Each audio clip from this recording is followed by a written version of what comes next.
পরিমাণ সুন্দর। এই তো লোকটা মাছ রান্না করবো, কেটে ধুয়ে পরিষ্কার করে নিয়েছি।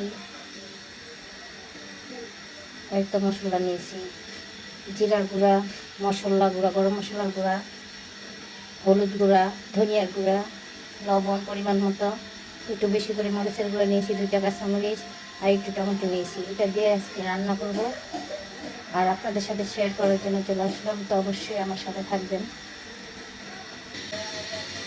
এখন পেঁয়াজ দিয়ে দেবো।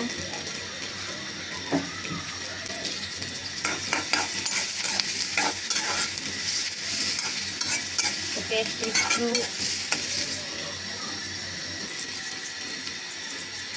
আদা রসুন দিয়ে দিলাম 1 চা চামচ, বেশি করে আদা রসুন দিলাম, নাড়াচাড়া করে দিব।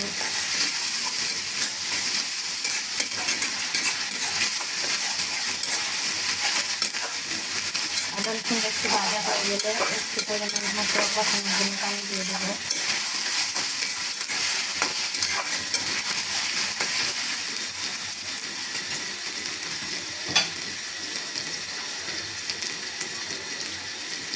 আমার আদা রসুনটা ভাজা হয়ে গেছে, এখন একটু পানি দিয়ে দিলাম।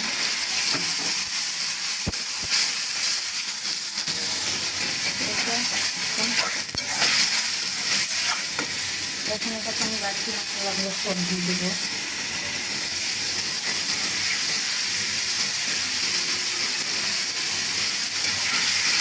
সব মশলাগুলো আমি একসাথে দিয়ে দেবো, একেবারে কষানো হয়ে গেলে। যেহেতু মাছটা অনেক নরম তাই জন্য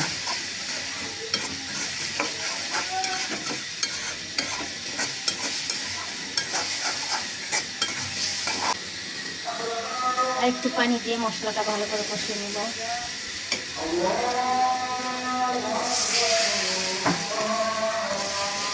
আসলে রান্নার মূল হলো মশলা কষানো, আর মশলা কষানো ভালো হলে রান্নাও ভালো হয়।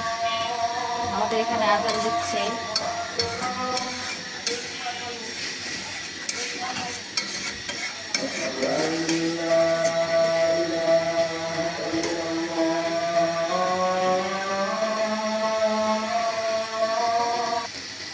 মশলাটা ভালোভাবে কষানো হয়ে গেছে। দেখুন কত পরিমাণ সুন্দর কষানো হয়েছে।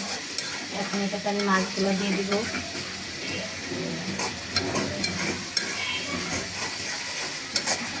আর এই লোকটা মাছ রান্নার ভিতরে সব ধরনের একটু মশলা দিতে হয়। কিছু কিছু সমুদ্রের মাছ আছে সব মশলা দিয়ে খেতে হয়। এখন মাছগুলো দিয়ে দিব।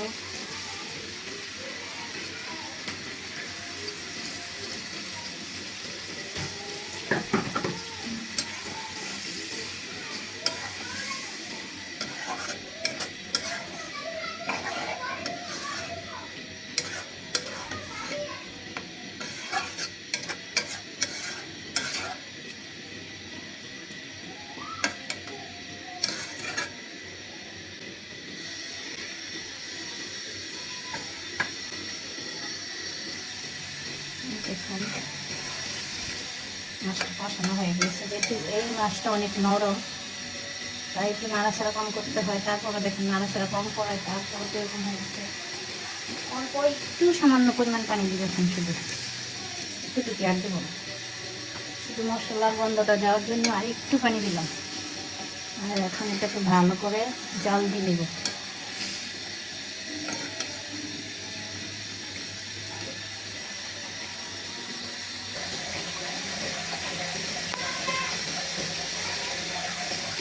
রান্নাটা হয়ে আসছে, এখন ধনিয়া পাতা দিয়ে দেবো করে দিন।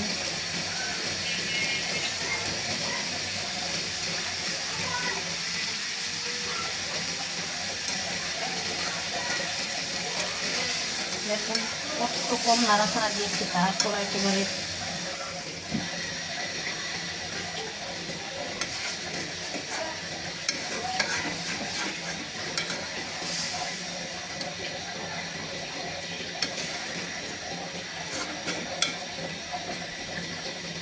রান্নাটা